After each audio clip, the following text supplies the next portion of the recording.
नहमदुहु व नसल्ली अला रसूलिल करीम अम्मा बाद औज़ु बिल्लाहि मिनश शैतानिर रजीम बिस्मिल्लाहिर रहमानिर रहीम रब्बि इश्रह ली सदरी व यस्सिर ली अमरी वहलुल उक़दतम मिन लिसानी यफ़क़हू क़ौली। अस्सलामु अलैकुम व रहमतुल्लाहि व बरकातुहू। कैसे हैं आप सब?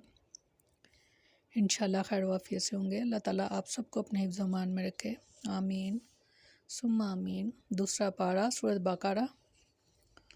बहुत अहम अहकाम जो हैं वो आयात हैं। और तलाक मर्रातानी दो मरतबा है। फ़ाइम साक उन पस रोक रहना भी मारूफ़ ही अच्छे तरीके से, औ या तसरीह हूँ या रुखसत कर देना भी एहसानी एहसान के साथ। वला और नहीं जो हिल्लु हलाल लकुम तुम्हारे लिए अन ये के ताख़ुज़ू कि तुम लो मिम्मा उसमें से आते तुमुहुन्ना जो दिया तुमने उनको शय्यन कुछ भी इल्ला मगर ये कि यखाफ़ा वो डरें अल्लाह के नहीं युकीमा कायम रख सकेंगे हुदूद अल्लाह की हदों को।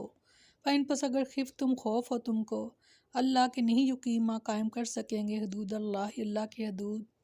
वला पस नहीं जुनाह कोई गुनाह अलैहिमा उन दोनों पर यानी बीवी और शोहर पर फ़ी मफ्तदत के इस बारे में कि फ़िदिया दे भी इसका दिल का ये हुदूदुल्लाह की हदें हैं। वला पस ना तातदूहा ना तुम हद से बढ़ो वमा और जो यतअद्दा हद से बढ़ेगा हुदूदुल्लाह की हदों से फ़ाउलाइका तो बस यही वो लोग हैं मुज़्ज़ालिमून जो ज़ालिम हैं।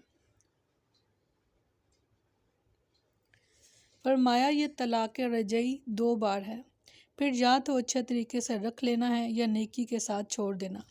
और तुम्हारे लिए ये हलाल नहीं कि इसमें से जो तुमने इन्हें दिया है कुछ भी लो, मगर ये कि वह दोनों डरें कि वह अल्लाह की हदें कायम नहीं रखेंगे।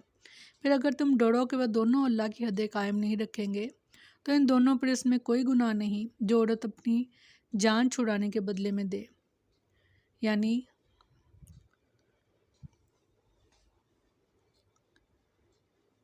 खुला के बारे में बात हो रही है यहाँ पर। और जो अल्लाह की हदों से आगे बढ़ेगा तो यही लोग जालिम हैं। अत्तलाक़ु मर्रातानी फ़इम्साकुम बिमारूफ़िन औ तसरीहुम बिइहसान, यानी वो तलाक जिसमें खामन को इद्दत के अंदर रजू का हक हासिल है दो मरतबा है। पहली दो तलाक़ों के बाद खामन को यह हक हासिल है कि वह इद्दत के अंदर अंदर रजू कर सकता है, लेकिन तीसरी मरतबा तलाक देने के बाद रजू की इजाज़त नहीं। ज़माना जालियत में लोग अपनी बीवियों को कई मरतबा तलाक देते और इद्दत के अंदर रजू करते रहते थे, ना औरत को सही बसाते और ना आज़ाद ही करते। इससे मकसद सिर्फ ये होता था कि बीवी को तंग किया जाए। तो अल्लाह ताला ने जाहिलियत के इस दस्तूर को ख़त्म करने के लिए दो बार रजू का हक दे दिया और तीसरी बार बिल्कुल इनका रिश्ता ख़त्म कर दिया। इस आयत करीमा में अल्लाह ताला ने तलाक़ु मर्रातानी फरमाया, जिसका मतलब वाज़िह है कि तलाक दो मरतबा है, जिससे इस बात की तरफ इशारा फरमा दिया कि बैक वक्त दो या तीन तलाक़ें देना और उन्हें बैक वक्त यानी एक ही वक्त में नाफज कर देना हिकमत इलाहिया के ख़िलाफ़ है। इसीलिए शरीयत इस्लामिया में बैक वक्त इकट्ठी तीन तलाक़ें देने को शरअ से मजाक करार दिया गया, यानी नापसंदीदा है। सैयदना इब्न अब्बास रज़ियल्लाहु अन्हु से मरवी है कि इस आयत करीमा में और वो औरतें जिन्हें तलाक दी गई है अपने आप को 3 हैज़ तक इंतज़ार में रखें और उनके लिए हलाल नहीं कि वो चीज़ छपाएं जो अल्लाह ने इनके रहमों में पैदा की।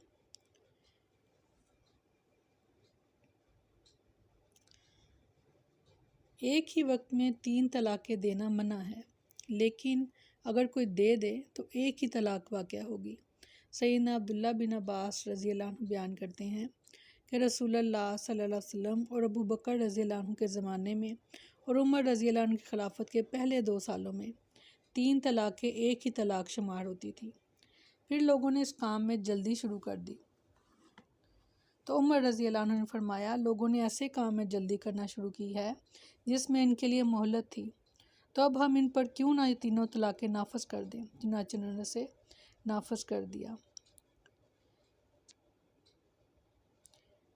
ولا یحل لکم ان تاخذوا مما آتیتموہن شیئا، یعنی یہ تمہارے لیے جائز نہیں ہے کہ تمہیں انہیں اس قدر تنگی دو، یعنی بیویوں کو، کہ مشکل میں مبتلا کر دو کہ وہ تم سے جان چھڑانے کے لیے تمہارے دیے ہوئے مہر جس کے کچھ حصے کو بطور فدیہ دینے کے لیے مجبور ہو جائیں۔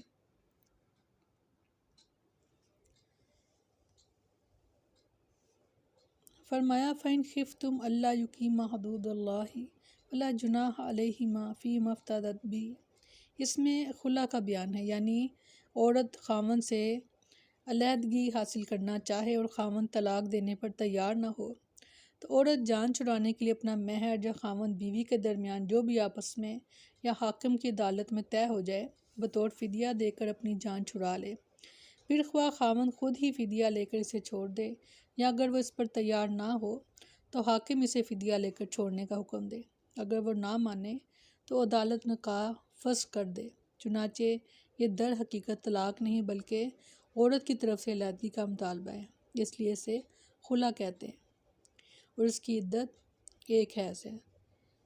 اور بلا وجہ خلا کا مطالبہ شریعت میں نہایت ناپسندیدہ عمل ہے، جیسا کہ سیدنا ثوبان رضی اللہ عنہ سے روایت ہے کہ رسول اللہ صلی اللہ علیہ وسلم نے فرمایا، جو عورت بلا وجہ اپنے شوہر سے طلاق کا مطالبہ کرے تو اس پر جنت کی خوشبو حرام ہے۔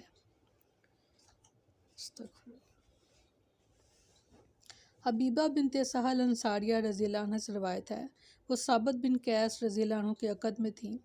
ایک دن رسول اللہ صلی اللہ علیہ وسلم صبح کے وقت گھر سے باہر تشریف لائے تو آپ نے اندھیرے میں اسے دروازے کے پاس پایا تو فرمایا یہ کون ہے؟ انہوں نے عرض کی اللہ کے رسول میں حبیبہ بنت سہل ہوں۔ آپ نے فرمایا کیا بات ہے؟ انہوں نے اپنے شوہر کا نام لیتے ہوئے عرض کی اے اللہ کے رسول، میں اور ثابت بن قیس رضی اللہ عنہ اکٹھے نہیں رہ سکتے۔ جب ان کے شوہر ثابت بن قیس رضی اللہ عنہ آئے تو آپ نے فرمایا یہ حبیبہ بنت سہل ہیں، انہوں نے یہ بات کی ہے۔ حبیبہ نے عرض کی اے اللہ کے رسول، انہوں نے مجھے جو مہر دیا تھا وہ سب میرے پاس موجود ہے۔ رسول اللہ صلی اللہ علیہ وسلم نے ثابت بن قیس سے فرمایا اپنا مال ان سے لے لو۔ چنانچہ ثابت رضی اللہ عنہ نے اپنا مال لے لیا اور یہ اپنے والدین کے گھر میں بیٹھ گئیں، یعنی ان کو طلاق ہو گئی۔ اسلام میں کفر کو انہوں نے کہا کہ میں ناپسند کرتی ہوں، اور اس کی خلا کی جو عدت ہے اس کے بارے میں بھی بتایا گیا۔ بہت اہم آیات ہیں، یہ ایسے مسائل ہیں جو گھروں میں اکثر ہو جاتے ہیں اور خود سے ہی ہم طے کر لیتے ہیں یہ طلاق ہو چکی یا یہ طلاق نہیں ہوئی۔ یہ اتنی وراثت کے مسائل اور طلاق کے مسائل اس قدر باریکی ہیں ان میں کہ یہ کسی بھی عالم کے پاس پہنچنا چاہیے۔ سب کو اپنے طور پر کوئی بھی فیصلہ لینا جو ہے وہ یہ اللہ کی حدوں کو توڑنے والا کام ہے۔ تو کوشش کیجئے، اللہ نہ کرے کہ آپ ارد گرد کوئی ایسا مسئلہ ہے تو کسی نہ کسی صاحب علم سے آپ بات کریں، اور تاکہ وہ آپ کی بات سن کر تو کوئی فیصلے پر پہنچیں۔ اللہ تعالیٰ دین کو سمجھنا ہمارے لیے آسان کریں۔ آمین ثم آمین۔ سبحانک اللہم و بحمدک، نشہد ان لا الہ الا انت، نستغفرک و نتوب الیک۔ سبحان ربک رب العزت عما یصفون وسلام علی المرسلین والحمد للہ رب العالمین۔ السلام علیکم ورحمۃ اللہ وبرکاتہ۔